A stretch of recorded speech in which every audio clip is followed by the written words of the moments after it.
Aujourd'hui, on accueille Alexandra Dols, militante, Bonjour.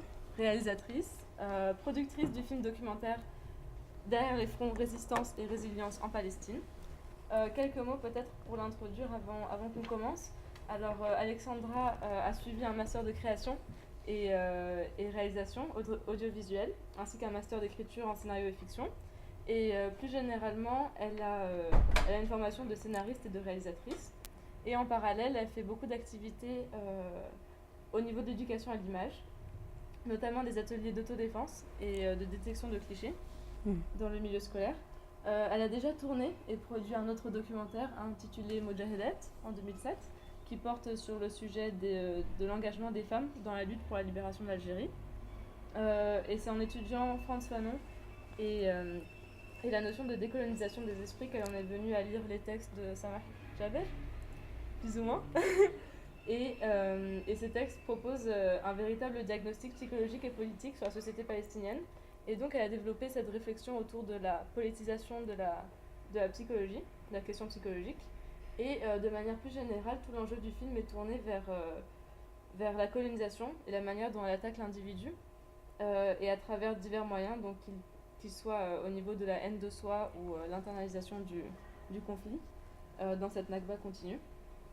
Pour en revenir au film, il propose donc un cheminement, une progression dans la partie invisible de l'occupation, et c'est-à-dire au niveau des conséquences psychologiques que cela entraîne sur le peuple palestinien. Voilà, je pense que dans un premier temps, on va surtout parler des différentes étapes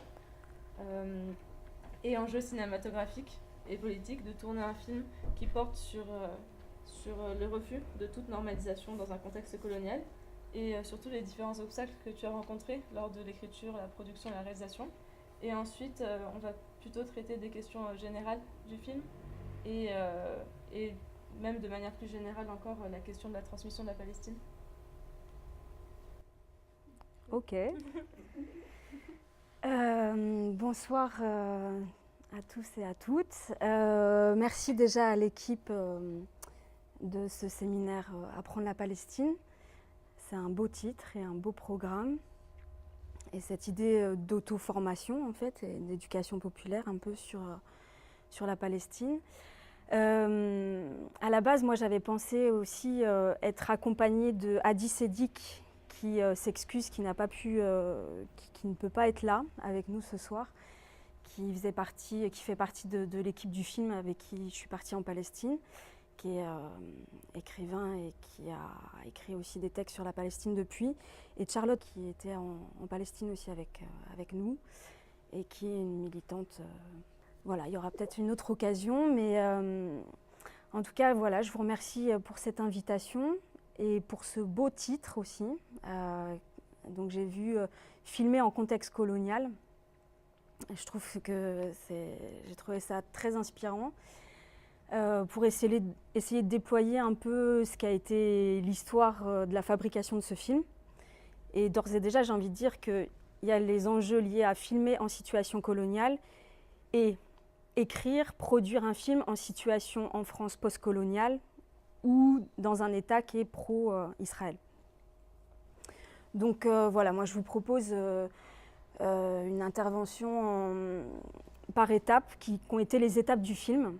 Donc l'écriture, la production, le tournage là-bas, le montage, et puis peut-être que dans la discussion on reviendra sur la réception du film et puis ce qui s'est passé lors des projections de débat. Est-ce qu'il y a des gens qui n'ont pas vu le film ici? Ouais, ok. Et puis peut-être que dans les gens, c'est filmé ce soir, donc dans les gens qui verront la vidéo. Donc j'ai prévu de vous faire voir des extraits, mais en tout cas pour vous le résumer, même si Noah a fait une très bonne introduction. Donc ce film s'appelle Derrière les fronts, résistance et résilience en Palestine. Donc c'est un film, pour moi c'est une sorte de road movie, et dans la terre de Palestine et dans nos esprits, sur cette question des conséquences psychologiques de l'occupation et surtout des outils de résistance et de résilience des Palestiniens et des Palestiniennes.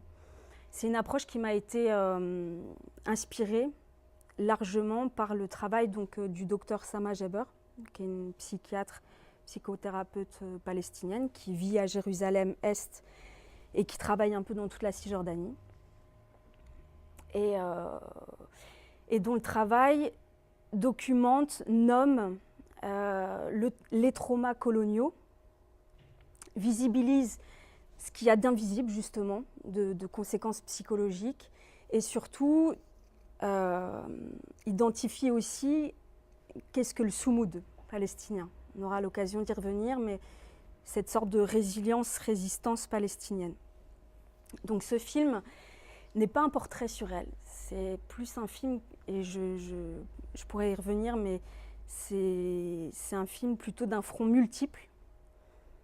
Mais on est avec elle, c'est elle qui conduit le film, sa réflexion, son regard, et on va à la rencontre d'autres Palestiniens et Palestiniennes qui ont des expertises, leur vécu à partager avec nous sur comment ils font face au quotidien à l'occupation, que ce soit un prisonnier, un ancien prisonnier, une ancienne prisonnière politique, une femme lesbienne palestinienne, engagé contre l'occupation, un archevêque de l'église grecque orthodoxe de Jérusalem, donc un chrétien palestinien. Il y a aussi Dima qui parle de comment elle a réussi à empêcher que son fils soit kidnappé par les mêmes assassins que Mohamed Abourder en 2014. Voilà, on va à la rencontre de plusieurs personnes. Alors, ça c'était un bref résumé. C'est assez ambitieux le nom du séminaire, apprendre la Palestine. Moi franchement, j'ai pas vraiment la prétention de dire que je vais pas enseigner la Palestine par notre rencontre ce soir. Ce qui m'intéresse plus, c'est de partager avec vous ce que j'ai appris en Palestine, ce que j'ai appris à partir de la Palestine. Ce que j'ai appris éventuellement sur la Palestine et comment le transmettre. Ça, c'est une question c'est intéressant de jeter et de se poser ensemble. Alors, une petite phrase d'intro. Ce n'est pas uniquement le succès de la lutte qui donne par la suite validité et vigueur à la culture. Il n'y a pas de mise en hibernation de la culture pendant le combat. La lutte elle-même, dans son déroulement, dans son processus interne, développe les différentes directions de la culture et en esquisse de nouvelles. Alors ça, c'est extrait des Damnés de la Terre. C'est le collectif Case Rebelle qui a fait un texte sur Frantz Fanon et la culture. Voilà, je commence par là pour vous dire un peu en introduction que je fais des films. Je suis cinéaste et voilà, il y a l'enjeu, la fabrication de ce film, il a posé beaucoup d'enjeux, notamment comment faire le film que je voulais faire, que je désirais faire, sans céder à des formes d'intimidation qu'il y a quand on parle de la Palestine en France, sans céder à des formes d'autocensure. Comment participer à décoloniser l'imaginaire. Voilà, c'était quelques intentions du film. Je pense que j'en parle pas de la même manière aujourd'hui, après, comme je le disais, une sorte de quinquennat lié à ce film, parce que j'ai commencé à écrire dessus en 2013, qu'au tout début. Mais je me souviens d'une expression aussi que j'avais dans les premières écritures du dossier de production, c'était comment comment favoriser l'identification des spectateurs, des Français, des Françaises, avec les Palestiniens. Il y a on va accueillir, bonsoir. Donc comment favoriser l'identification ? Dans le sens où pour moi, il y a énormément d'intellectuels, de films, de traitements journalistiques qui favorisent l'identification des Français avec le peuple israélien, avec les peurs du peuple israélien, avec le sort, la condition sociale des Israéliens. Donc, et versus les Palestiniens sont largement déshumanisés, stéréotypés soit comme des terroristes d'un côté, soit parfois comme des héros par essence dans nos milieux militants. Et pour moi, c'est aussi des stéréotypes, des essentialisations qui peuvent fabriquer des distances. Donc voilà, j'avais un peu tous ces garde-fous en tête, ou toutes ces intentions.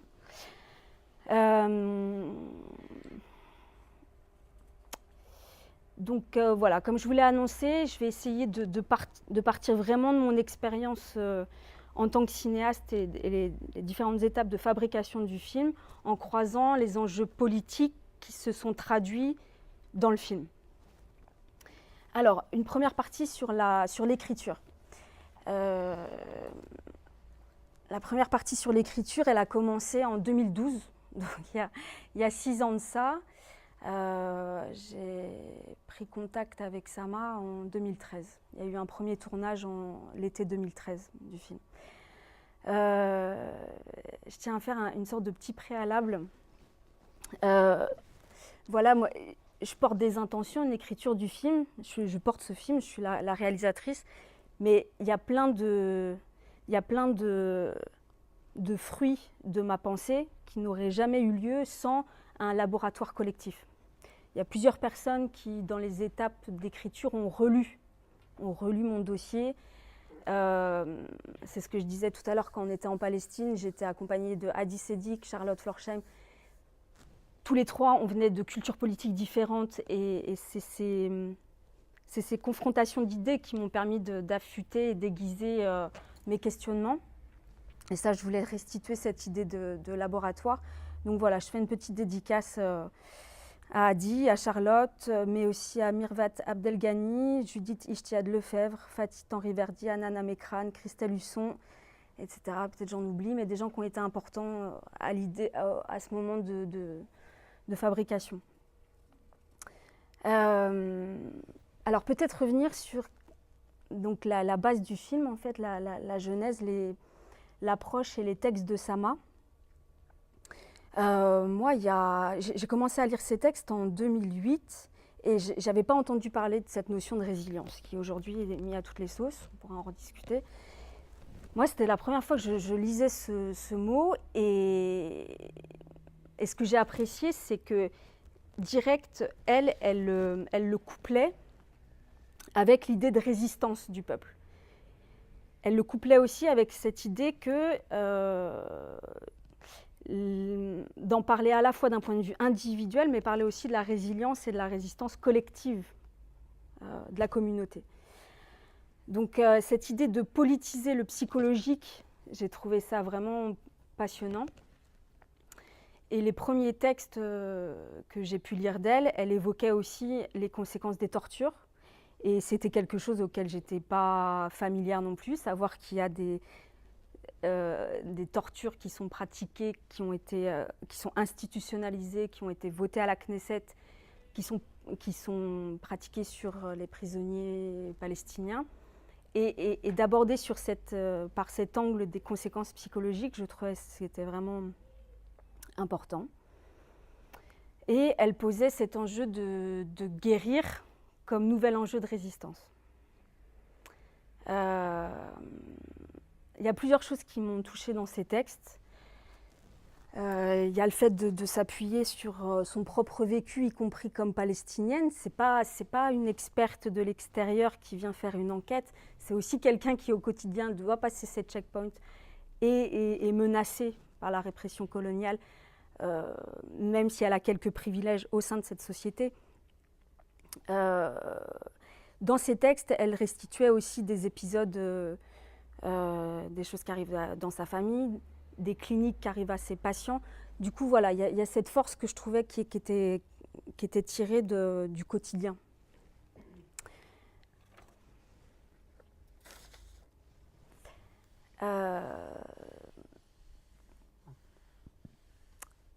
Cette idée, voilà, je vous disais tout à l'heure qu'elle pose l'idée de guérir comme enjeu de résistance, de parler, de nommer le trauma colonial. Et une phrase qui est reprise dans le film et dans le teaser, c'est « Il n'y a pas de libération de la Palestine sans décolonisation des esprits ». Et ça, c'est quelque chose qui, je trouvais, résonnait, y compris pour des situations de domination et des situations qu'on connaît en France, en fait. Enfin, pour moi, c'était quelque part un discours à partir de la Palestine, mais qui permettait d'interroger aussi, de nous interroger dans le ici et maintenant. Tu as évoqué la haine de soi, des opprimés. Dans le film, on voit cette idée de comment on va suspecter la victime, criminaliser la victime. Quand il y a le chauffeur de taxi qui parle de oui, mais le martyr, qu'est-ce qu'il a fait? Il est parti encore chercher des problèmes. Donc voilà, il y avait des choses que je trouvais très fortes. Du coup, moi, j'ai découvert son travail au même moment où je terminais donc, le film sur l'Algérie, qui est un film sur des engagements de femmes dans la guerre de libération de l'Algérie. Et à ce moment-là, en fait, je découvrais Frantz Fanon, qui est aussi un psychiatre anticolonialiste que des gens doivent connaître ici. Et il y a beaucoup de... Enfin, moi, j'ai vu des points communs entre les deux. Moi, je l'ai situé dans son héritage. Les deux décloisonnent le psychologique et le politique. Les deux font face aux survivants de la torture. Ça m'a fait un travail de rapport, d'établir des rapports avec les survivants de la torture des prisons israéliennes, des rapports qui vont servir après dans les procès pour pouvoir condamner les tortionnaires. Fanon, dans Les damnés de la terre, à la fin, Fanon partage des cliniques et des tortionnaires et des torturés. Et pareil, c'est des choses qui m'avaient beaucoup marqué. Vous me dites si vous avez des questions, enfin, là on y va, mais il y aura des temps après pour qu'on discute. Moi, je voudrais revenir sur quelque chose que je n'ai pas forcément eu l'occasion peut-être de développer dans les projections débats. C'est que, en fait, Fanon, il m'a inspiré pour le film des choses pas directement liées à la psychologie, mais en fait, je ne sais pas si des gens ici ont lu Sociologie d'une révolution. C'est un de ses livres. L'enceinte de la révolution algérienne, c'est un livre qui a été écrit en 1961, quelque chose comme ça. Et Fanon partage une analyse de la société algérienne en analysant ce que produit le colonialisme sur des catégories de la population. C'est-à-dire qu'il y a une partie sur la famille algérienne, une partie sur les femmes algériennes, une partie sur les Algériens d'origine européenne et les Juifs en Algérie. Et il décrit les effets. Et il décrit les effets de cette catégorisation de la société et les effets sur chaque catégorie, en fait. Et il y a notamment un chapitre sur médecine et colonialisme, où, à ce moment-là, il parlait aussi du lien où les Algériens, les colonisés, vis-à-vis des médecins français, il y avait de fait un rapport à minima, pas de confiance, mais quelque chose de complètement contradictoire, et que le soin ne pouvait pas avoir lieu. Parce que c'était impossible de se faire soigner par l'oppresseur, quoi, pour faire... Du coup, ça, il y avait quelque chose à creuser. Alors, Fanon, à la différence de Sama, ils ne sont pas du tout dans les mêmes places parce que Fanon bossait pour l'État français. Il a d'ailleurs fini par démissionner.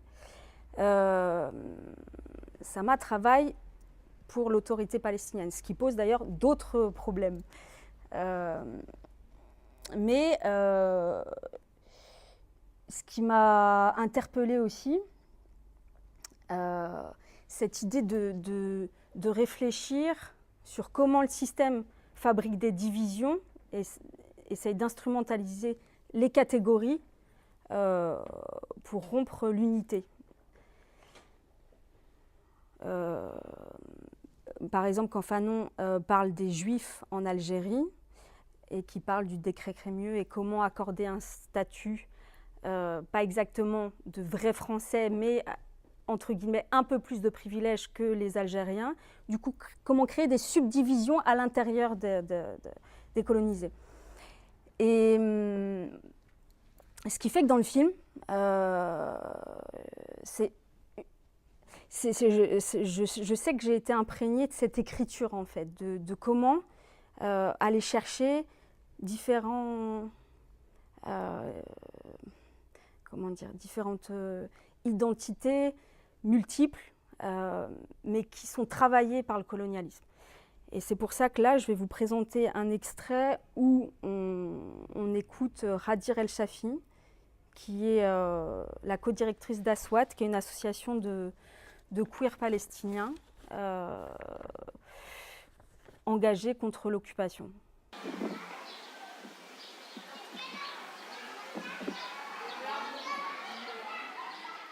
Even at a very young age, I went to what is called a mixed kindergarten in Israeli and Palestinian neighborhoods. So sometimes we go to joint kindergartens, and even there, at the age of 4, 5, and 6, whenever they meet a Palestinian, the first question, are you Muslim or Christian? And if you look nice, if you look educated, if you look well off, ultimate assumption you're Christian. You know, I would always say, no, but I'm a Muslim, and people would be shocked. Or yani, you're a Muslim, but you don't have Muslim friends. You know, the continuous insults of you don't look Palestinian, you don't look Arab, and actually people are stupid enough to think it's a compliment.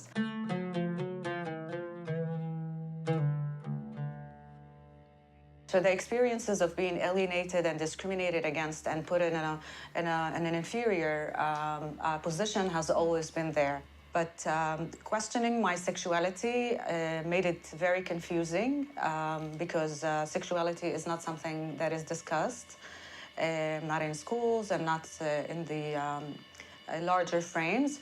And the entire the approach was always go to Tel Aviv.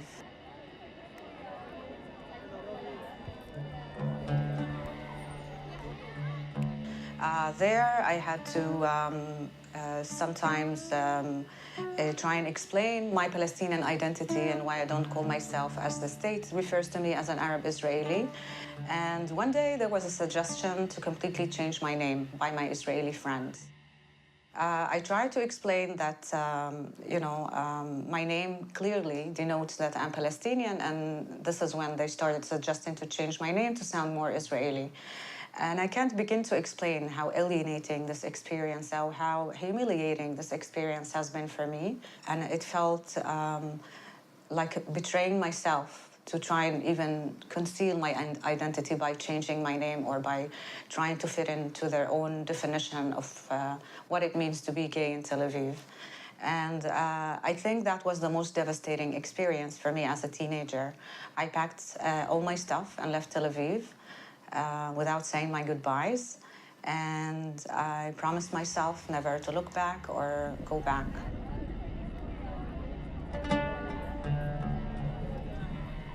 I think the experience of being alienated in Tel Aviv and made things clearer for me. It made things clear in the sense that I don't have to try to fit in. I will never fit in.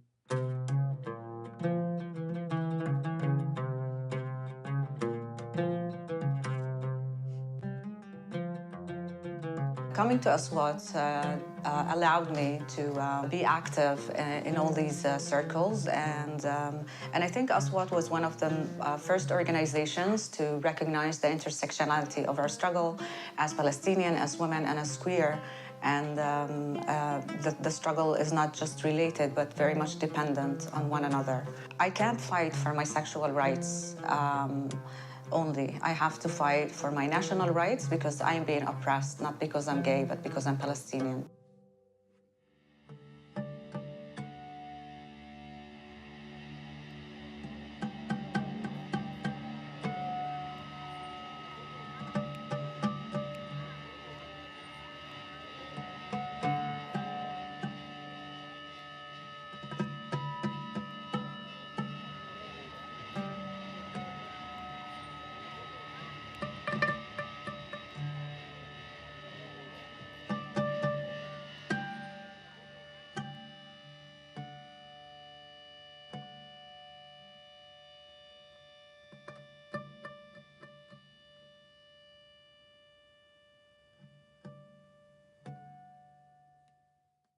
Pinkwashing is a dangerous strategy. It's not only an international strategy, it's an internal agenda as well. And it's affecting us in so many ways. You know, first of all, it makes people think that we have full rights here because they think that Israel is gay haven. But it also tries to depict the Arab Palestinian as backwards, homophobic, barbaric, who are trying to, you know, kill the gays, and Israel acting as the savior of the Palestinian gays. It's very important to make these points very clear. I think most societies will not be inclusive of homosexuality, and we've seen it in North America, we have seen it in many parts of Europe and many other parts of the world. So this is not something that is typical and stereotypical of Palestinian society in general. Yeah, of course, we can't be judged as a society because if you live and you struggle for your basic rights every single day, if you can't do anything because someone is controlling your freedom of movement, then sure, yeah, you can judge us as a society. Let us be free of occupation first. Let us be free of oppression. Let us be free of apartheid policies. Let's make apartheid history. And then you can judge our society.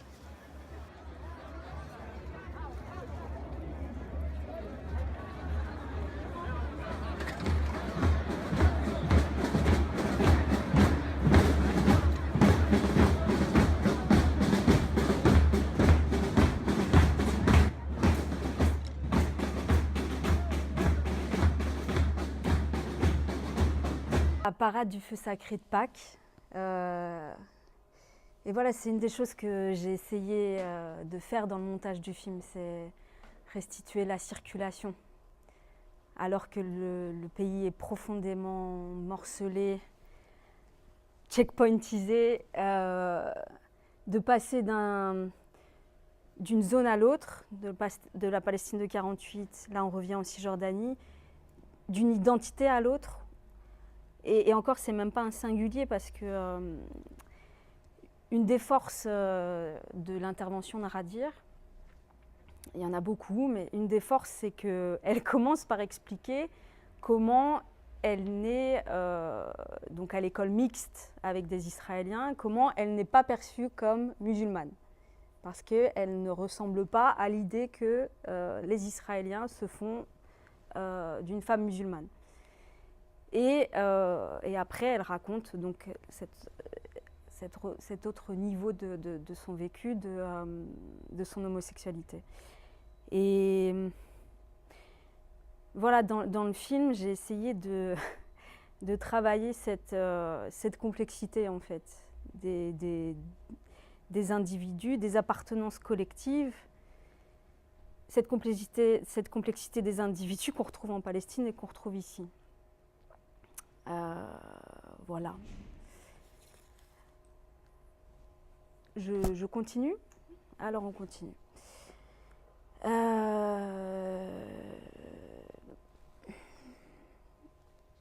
Donc voilà, ce front multiple, c'était un peu une intention importante pour moi. Puisqu'on parlait de Fanon tout à l'heure, un des thèmes importants de Fanon, et qu'on retrouve dans le travail de Sama aussi, c'est comment la colonisation, on se retrouve les personnes colonisées se retrouvent à l'incorporer, au sens où ça devient aussi musculaire. Il y a beaucoup de textes sur comment, d'où le fait que la révolte est la révolte par le corps, et trouver comment sortir l'oppression de son corps, quoi. Et du coup, c'était une dimension que je voulais restituer dans le film aussi. Comment une des résistances possibles, ça va être par quelque chose de l'ordre du corps en confrontation. Dans le film, on voit des confrontations,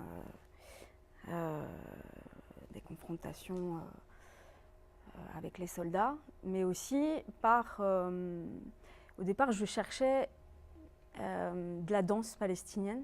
Alors, beaucoup ont en tête la dabké, c'est quelque chose qui est très important là-bas. Mais j'ai découvert le parcours. Donc, pour ceux qui n'auraient pas vu le film, c'est marrant parce que c'est quelque chose qui vient des banlieues françaises, en fait. Le parcours, c'est plutôt des jeunes qui se retrouvent à défier les murs. En fait, ils sautent de mur en mur et l'idée, c'est de traverser les obstacles et les murs par le corps, quoi.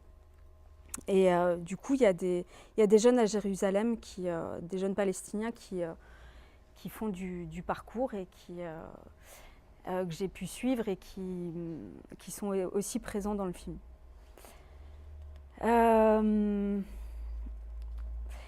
Voilà. Bon, encore une fois, je vais donner quelques pistes, hein. Je ne suis pas exhaustive, mais là, je vais parler un peu de la production du film. Alors, la production du film, c'est avant tout la recherche de financement. Ce n'est pas que ça, c'est aussi des enjeux d'organisation des tournages, d'obtention des autorisations pour tourner, etc. Mais il y a un gros enjeu d'obtenir l'argent, les financements. Et là, quand même, l'histoire de ce film, elle est quand même assez notable parce que à la fois, on a pu réussir à avoir une sortie nationale en salle, mais il n'y a aucun financement institutionnel pour ce film. Le CNC, je l'ai sollicité au moment de stade de l'écriture du film et au moment de la distribution. J'ai eu des refus à chaque fois. Je vais citer aussi la SCAM, Brouillon d'un rêve, le FIGRA. J'ai essayé une résidence d'écriture de l'Institut français, le CNRS, une résidence de montage à Périphérie. Enfin, pour vous dire que des efforts, et on en a déployé, je n'ai eu que des refus. On a essayé des choses en Palestine aussi, ça n'a pas marché, certainement pour d'autres raisons, on pourra en discuter. Et ce que j'aimerais partager avec vous, c'est le type quand j'ai eu des obstacles, comment ça se formulait en fait. Moi, jamais on m'a dit non, mais c'est pas possible, tu peux pas attaquer le colonialisme israélien. J'ai jamais reçu un courrier de ce genre. Alors peut-être que c'était pas assez développé d'un point de vue artistique, ou ça je ne le saurais pas puisque c'est rarement motivé aussi les refus. Je peux quand même considérer qu'un film qui a trouvé son public de fait et qui a l'air de parler à un certain nombre de personnes, je peux quand même interroger le fait que sur plus d'une dizaine de sources de financement ou de résidences sollicitées, il n'y a eu que des refus. Je vais vous raconter un épisode sur une professionnelle de l'écriture de dossiers de production qui a lu le projet et qui m'a dit « mais en fait, votre film, c'est beaucoup trop idéologique ». Alors, je vous le fais en synthétique, mais vous n'avez pas fait le deuil de l'héritage d'extrême gauche par rapport à la Palestine. Et surtout, elle n'arrête pas. Alors, du coup, c'était vraiment c'est trop idéologique. Et ce qui était vraiment gênant, c'est qu'elle m'a opposé un autre film. Alors à l'époque, donc le film Fix Me de Raed Andoni, qui a traité des enjeux psychologiques. Donc lui, en tant que Palestinien, il a des maux de tête et donc il va voir un psy et il filme un peu son analyse. Et moi, son film, je l'ai trouvé intéressant sur plusieurs points. Mais ce qui était gênant, c'est que cette personne donc, l'a utilisé pour me faire une opposition. Voilà, regardez ça, ce n'est pas un film idéologique. Parce qu'il assume alors, les mots de complexité et il admet qu'on n'est pas obligé d'être dans la résistance. Et c'était très gênant. Alors, je ne suis pas sûre que ça soit l'intention de Raed Andoni, déjà. Mais ce qu'elle en conservait comme message, Ce qui lui plaisait, c'était que dans ce film, c'est le droit à la non-participation au collectif et à la non-participation à la résistance.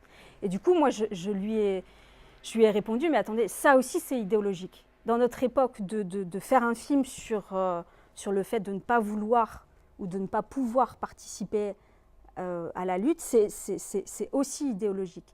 Mais c'est comme si l'idéologie n'était que de mon côté parce que c'était quelque chose que j'assume en fait. Enfin, tout est idéologique pour moi. Et à ce moment-là, je lui avais renvoyé, j'avais pas forcément de référence française, mais du coup, je lui ai renvoyé une référence anglaise en lui disant, bah écoutez, bah, vous irez voir, enfin, je n'avais pas dit ça comme ça, mais je fais les Cultural Studies en Angleterre. Quelqu'un comme Stuart Hall, il va étudier l'idéologie dans chacune des images et dans chaque production audiovisuelle. Mais voilà, c'était une première forme de... c'était trop frontal, quoi, la manière dont j'assumais un parti pris anticolonialiste. J'assumais le fait que, non, je choisis de faire un film uniquement sur le vécu des personnes colonisées. Voilà, et sans être dans une fausse symétrie que je vais développer tout à l'heure. Un autre exemple de sorte de réception du projet que j'ai eu, alors là, c'était par un producteur. J'ai rencontré quelques producteurs à l'étape je recherchais un producteur ou une productrice. Donc le mec arrive et puis assez rapidement me dit ah oui quand même mais quand même cette femme elle porte le voile mais quand même l'islam a quand même un problème avec les homosexuels. Honnêtement, la réflexion que je me suis faite, c'est est-ce que cette personne, est-ce que ça lui tient vraiment à cœur le sort des homosexuels, ou c'était à ce moment-là qu'une manière d'invalider ce qu'elle a à dire en tant que psy, en tant qu'experte sur sa situation, sur son pays. Et surtout qu'à ce moment-là, je lui ai dit, mais écoutez, est-ce que vous avez lu le dossier du film ? Il se trouve qu'il est venu au rendez-vous sans l'avoir lu. Et je lui ai dit, bah, écoutez, c'est pas aussi simple que ça, parce qu'il y a aussi des personnes qui sont et musulmanes et homosexuelles. Donc c'est déjà une manière de penser le monde qui est vraiment réductrice. Et c'est un entretien qui s'est finalement terminé. Là, je vous parle de ça, je pense qu'on est en 2015, il y a 3 ans de ça. C'est un entretien qui s'est terminé sur, comme je n'avais pas les réponses qu'il attendait, il a fini par me demander, et puis de toute manière, qu'est-ce que vous pensez de Tariq Ramadan ? Bon. Et puis encore une fois, ce n'était pas une discussion constructive ou sereine. Il m'a vraiment sommé de lui répondre sur qu'est-ce que je pense de Tariq Ramadan. Je vous parle de ça il y a 3 ans, il n'y avait pas les histoires sur ce qui lui est reproché aujourd'hui. Mais pour vous dire que puis c'est quelqu'un qui s'est présenté comme athée, anarchiste, et en même temps qui siège à une commission du CNC, je ne sais plus laquelle. Mais voilà, pour vous dire un peu, quelqu'un qui se présentait comme étant du bon côté, dans le camp de l'émancipation, mais voilà le type de réaction un peu caricaturale au final que j'ai eu. Bah alors bien sûr, je n'ai jamais eu de ces nouvelles, mais bon, de toute façon, ce n'est pas quelqu'un avec qui j'aurais pu travailler par la suite. Mais pour vous dire que la Palestine, elle touche à plein d'autres sujets, et que je pense qu'une des manières de soutenir, enfin, une des choses qui peut faire avancer la cause palestinienne, c'est aussi de lutter contre l'islamophobie ici. Bon, voilà. J'ai d'autres histoires hein, sur les producteurs. Alors, il y a une source, donc la SCAM, Brouillon d'un rêve, je balance. Alors, on a reçu leur refus, on était en Palestine, on était en plein tournage. Et là, j'ai reçu, je ne pense pas que ce soit une lettre type, parce qu'à un moment, ils me disent oui, et puis en fait, nous, on aime financer ou on aime soutenir des projets qui apportent un plaisir cinématographique. Alors là, je me suis dit, ah, donc ils m'accusent d'être frigide cinématographiquement, ou je sais. Bon, voilà. Donc je me souviens, on s'était dit, ok, ça ne sera pas un brouillon d'un rêve, le film, ça sera un croquis d'une révolution. Voilà, on était remontés. Ça a été vraiment très, très dur. Le fait de ne pas avoir ces financements et les refus. Ce truc de refus, d'usure, du refus, je pense un peu, c'est pas les mêmes dimensions, mais je pense que les gens qui sont en recherche de travail et qui ont refus sur refus, on sait comment ça attaque la confiance en soi. Ouais, enfin, bien sûr, ça a attaqué la confiance en moi. Je pense que bon, ça c'est encore autre chose, mais pour vous dire que quand on a lancé la levée de fonds, donc le crowdfunding, parce que là, pas le choix, il fallait au moins 12 000, 15 000 euros pour faire la post-production. Et là, ça a cartonné. On a trouvé plus de 10 000 euros par la levée de fonds, donc la société civile. C'était vraiment hyper important parce que moi, ça m'a redonné énormément de confiance et de force dans le projet, quoi, parce que ok, il y a des gens, ils veulent voir ce film, ils veulent qu'il existe, donc le soutien, il ne vient pas des institutions, mais il vient des gens, quoi. Donc voilà, ce film, il existe par cette levée de fonds. Moi, j'ai mis des fonds propres, qui ne sont pas encore remboursés. Je tiens à le dire parce qu'il y a des économies qui sont très compliquées pour faire des films militants. Le film, il existe aussi parce que quasiment tous les gens qui ont travaillé dessus n'ont pas été payés, ou en tout cas pas le taux horaire en vigueur des professionnels tel qu'on peut le trouver. Donc voilà. Alors, sur le tournage. Donc là, on arrive sur place. Enfin, on n'y est pas encore tout à fait parce qu'il faut passer la frontière. Il faut... Donc pour rencontrer des Palestiniens et des Palestiniennes, il faut d'abord passer une frontière israélienne. C'est ça la réalité de l'occupation. La première des réalités, il n'y a pas d'aéroport palestinien, il n'y a pas de souveraineté. Enfin, c'est basique ce que je dis, mais ça fabrique ce qui se passe. Ouais. Plutôt après alors. Il y a eu à Gaza qui a été rayé. Donc, alors sur place, pardon. C'est pas la plage. Il y a peut-être des gens qui sont déjà partis en Palestine ici et qui ont dû se plier à cet enjeu-là, quoi. Comment réussir à passer? Donc, il y avait ce stress d'être refoulé, d'être mis à jour, dans le sens où le tournage, je suis partie 5 fois pour le tournage là-bas. Donc il y avait l'idée, il faut réussir à passer, après il faut réussir à ressortir les images, et il faut pouvoir y retourner aussi pour les besoins du film. On n'était pas égaux non plus dans ce passage, parce que du coup Adi, qui faisait partie de l'équipe, lui il est arabe, il est franco-tunisien. Du coup il y avait aussi les enjeux de nos apparences et nos identités sociales.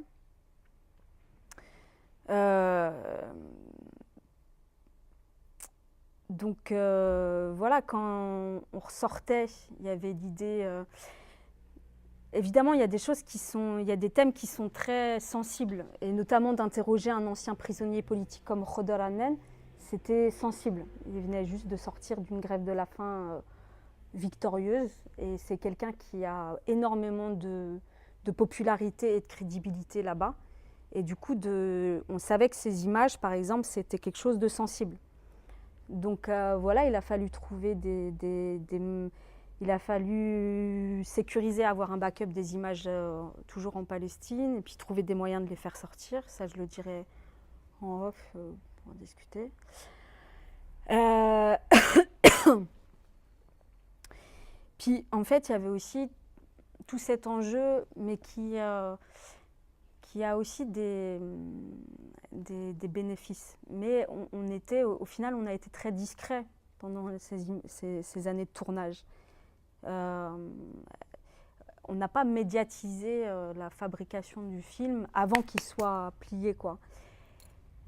Mais ok, ça peut avoir un inconvénient de parfois une médiatisation, ça peut protéger aussi. Bon, on a réussi à aller et venir comme on a voulu, donc c'est très bien. Au niveau des... Alors, si je reprends le titre du séminaire, filmer en contexte colonial, donc ça veut dire filmer des personnes... alors, faire un film, faire une interview avec des Palestiniens et des Palestiniennes. Moi, je dirais qu'une des premières questions, c'est justement cet enjeu de la symétrisation. Alors, qu'est-ce qu'on entend par là? Moi, clairement, il y a beaucoup de gens... alors, je pense à Roula Abou-Diho, qui est une des prisonnières politiques qui intervient dans le film. Elle, une des conditions au fait d'être interviewée, c'est qu'il n'y ait pas d'Israéliens et d'Israéliennes interviewés. Et ce n'est pas du racisme, c'est une longue expérience aussi beaucoup de films ont été produits pour essayer de restituer la situation là-bas, mais au final en mettant sur le même point, sur le même niveau, les peurs, les difficultés, les traumatismes éventuellement, le stress que des personnes, que les Palestiniens vivent, et puis sur le même niveau que des Israéliens ou des Israéliennes, éventuellement de gauche, éventuellement critiques de l'État d'Israël, mais les mettre sur ce même niveau. Comme s'ils étaient égaux dans ce fameux processus de paix. Donc voilà, il y a des configurations dont les gens ne veulent plus là-bas, et à juste titre.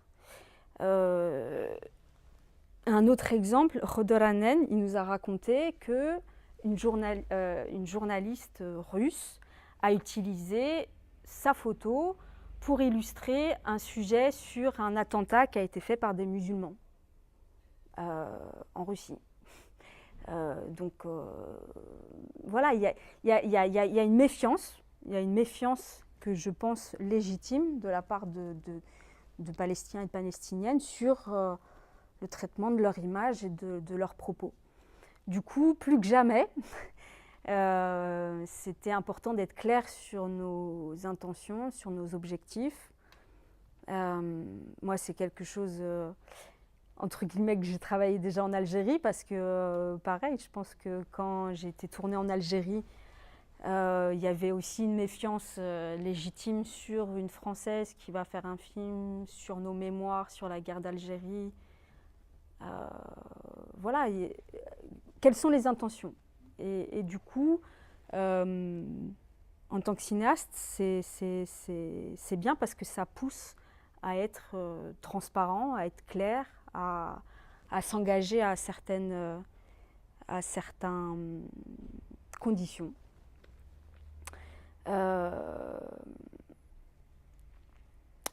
Voilà. Un autre enjeu, je ne sais pas si... Enfin, on pourra... sur la symétrisation. Ben voilà. Moi, je vous propose d'ailleurs de revenir sur un extrait du film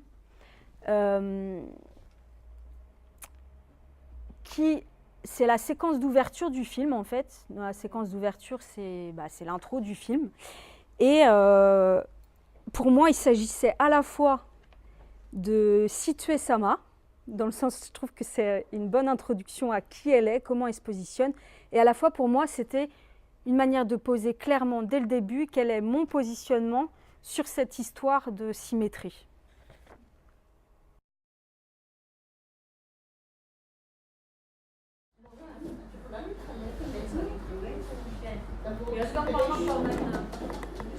يعني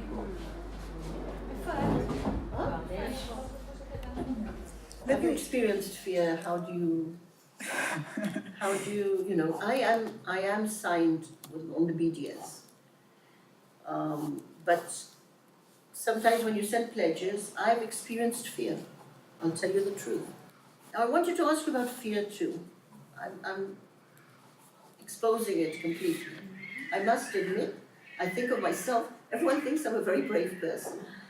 And I'm really ashamed, but I'm really afraid. I can tell you, I mean... Okay. I think it is about expectations, and sometimes it is in the good communication, well-intentioned communication, that some of the dynamics between an Israeli and the Palestinian show themselves. I want to tell you two incidents. One incident, I was going to An-Najah University to present something, and I was stopped at Hawara checkpoint. And before I even saw the soldier or he talked to me, he sticked his gun in my window, put it on my chest, directly on my chest. And then he asked me for my paper. So this is not the most horrible experience. Many people go through worse experiences. Most Palestinians go through worse experiences. But these experiences make the threshold of fear for me different than yours, and some of the expressed Israeli fears, they are below my threshold. They don't cross the threshold. So it is about desensitization. So it kind of blocks this path of healing. Sometimes it passes your threshold and sometimes it doesn't. And I know Rivka, and I might empathize with Rivka, the person, and with Maya, the people that I know, but I don't empathize with the Israeli character or the Israeli collective that she brings in her narrative. And some of the declared fears are strategic, industrial, instrumentalization. We are living in a reality in which the more Israelis breathe, the more Palestinians choke. I cannot empathize with the need of Israelis to breathe more, because this means that I will choke more.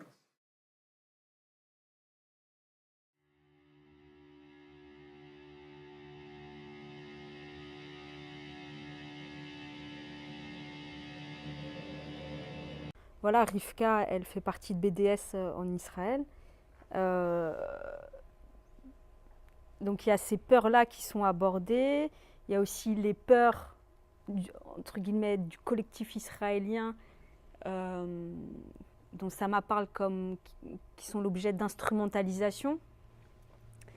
Elle parle aussi de la dynamique, les attentes inconscientes que les Palestiniens doivent rassurer les Israéliens à chaque rencontre. Enfin, enfin voilà, on pourra en discuter, mais c'est une séquence qui est très, très forte. Il y a un autre point, pour moi, qui est une condition, enfin, qui est un enjeu central de filmer, quand on filme des gens. C'est valable en situation coloniale, mais je pense d'une manière générale, c'est la question des risques, la question des conséquences de la diffusion des images, la question de la sécurité des gens qu'on filme. Donc c'est des choses qui sont à discuter avec les personnes filmées, bien sûr, les risques calculés avec elles. Bon voilà, par exemple, quand on filme, c'est interdit de filmer un checkpoint, c'est depuis peu.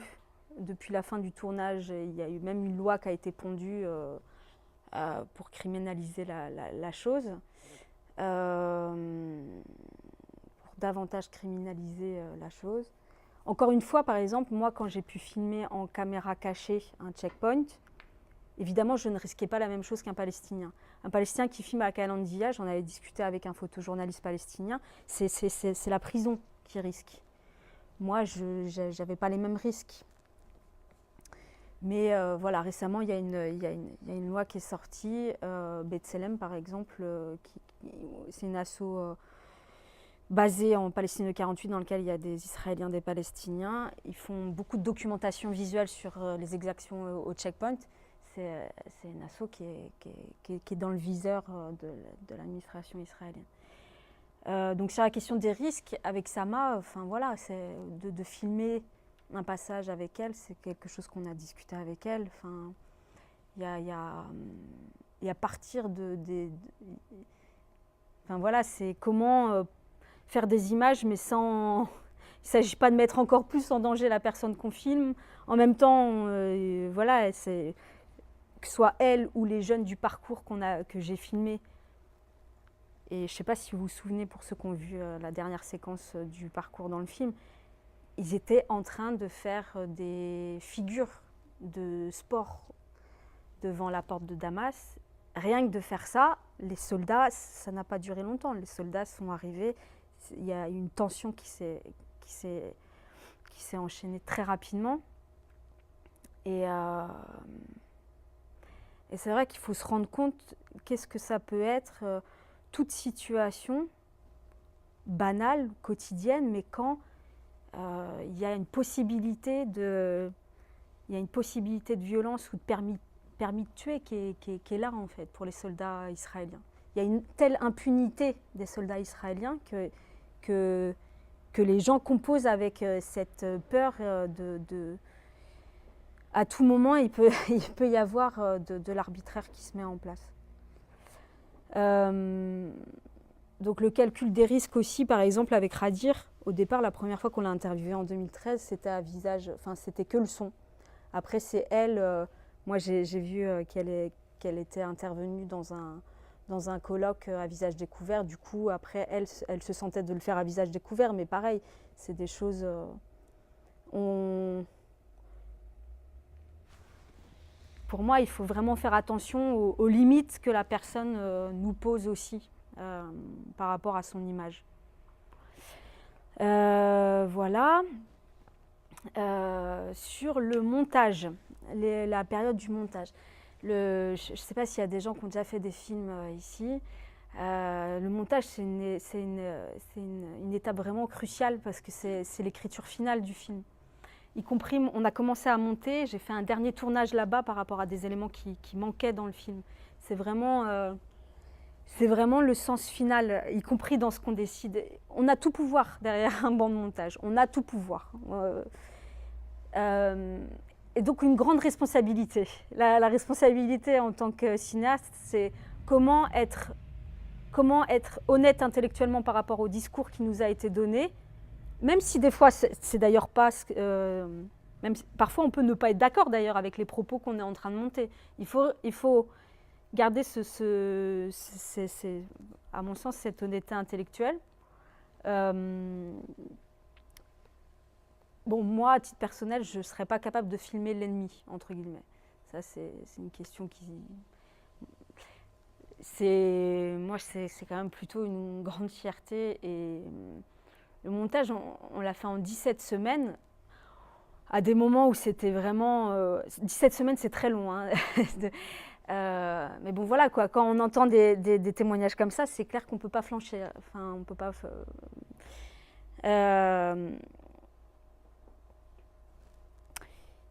Le montage dans des enjeux un peu difficiles, moi, j'étais en contact je reste en contact assez régulier avec Sama. Et comment restituer, comment garder la boussole, le cœur. Alors, comment garder le cœur comme boussole par rapport aux images et par rapport aux propos. Parce que des fois, quand on voit trop de choses difficiles, il peut y avoir une forme de mise à distance qui se crée. Et comment réussir à faire en sorte de restituer quelque chose d'intelligible avec des informations, avec des données, Ok, je vous donne un exemple. Une des choses les plus difficiles à monter, ça a été les séquences sur la torture. Donc, dans le film, c'est une séquence où on voit Sama en train de faire une formation à d'autres psys palestiniens et des internationaux. On l'a monté avec, peut-être que le mieux c'est de non.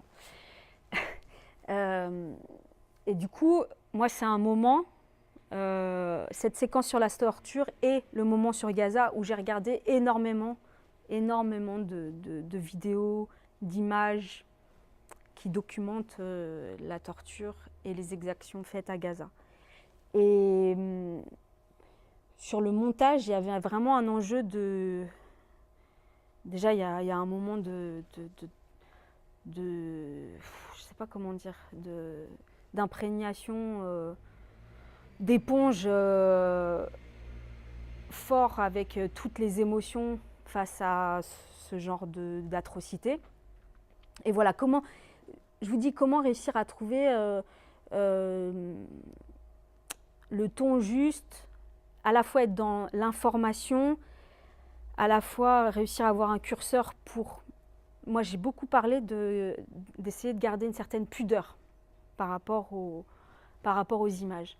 Dans le sens où un des pièges dans les images qui nous arrivent sur les Palestiniens et Palestiniennes et sur les personnes opprimées d'une manière générale, c'est que des fois, il y a des images qui, à mon avis, ne devraient pas être partagées parce qu'il manque de pudeur sur le fait de montrer des cadavres, des personnes abîmées, diminuées. On ne verrait pas des blancs. Il n'y a pas le même traitement de victimes blanches, par exemple. Et donc, il y a toute une réflexion sur comment parler de cet enjeu de torture ou de massacre, mais avec une bonne distance, quoi.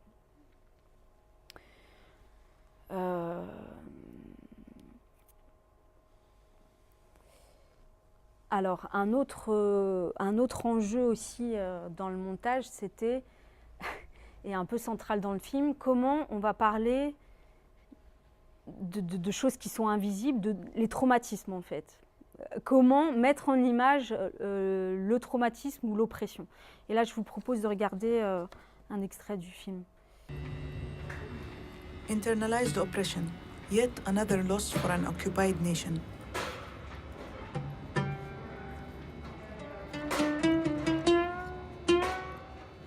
Over years of occupation, young Palestinians saw their fathers dragged from homes by Israeli soldiers, humiliated at checkpoints, and rendered unable to provide for their families' safety and basic needs.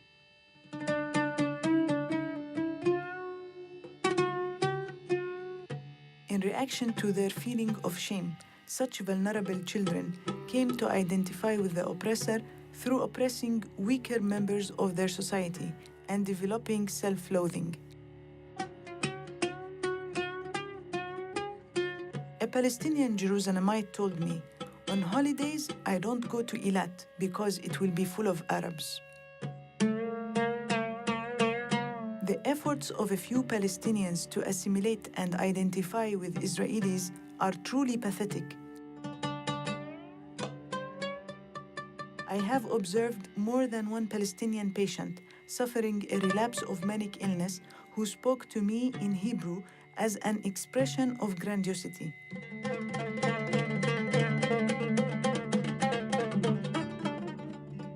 Meanwhile, the reality of job opportunities in the West Bank is dismal and work conditions are miserable, so that many laborers are eager to work for Israelis even if they must work in settlements or participate in projects such as the building of the separation wall.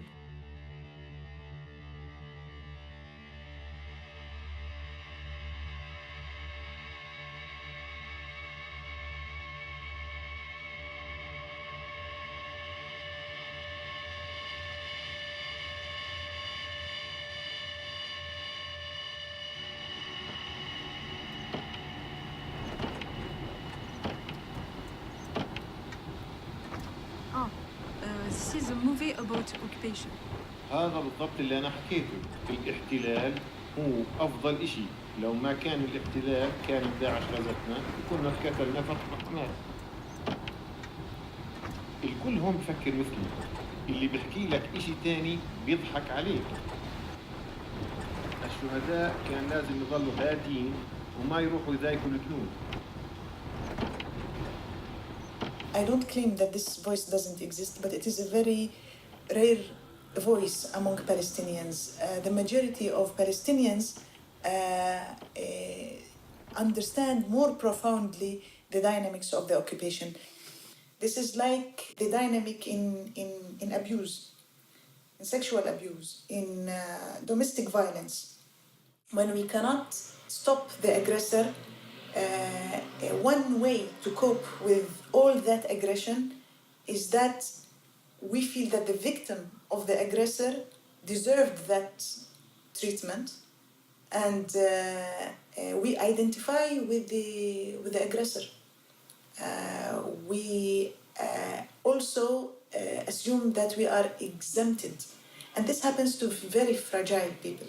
The system of oppression over time destroys the belief of people in themselves. It destroys their trust within each other, their trust in their capacity. So they think that keeping the status quo is the least risky option. They fear liberty. They fear a change that might happen.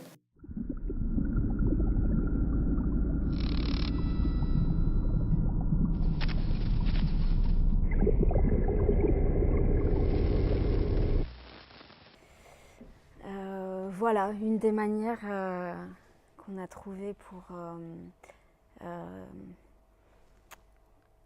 traduire visuellement et puis, comment dire, créer une rencontre entre le texte de Sama et l'incarnation visuelle, sans que ce soit aussi des visages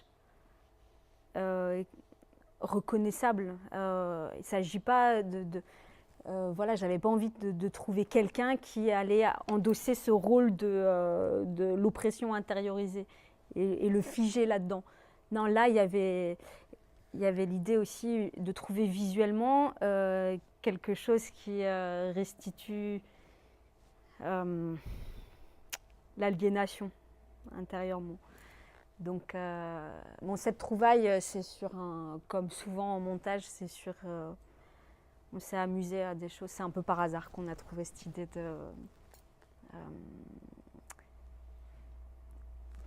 que le centre de l'image aspire en fait la personne. Voilà.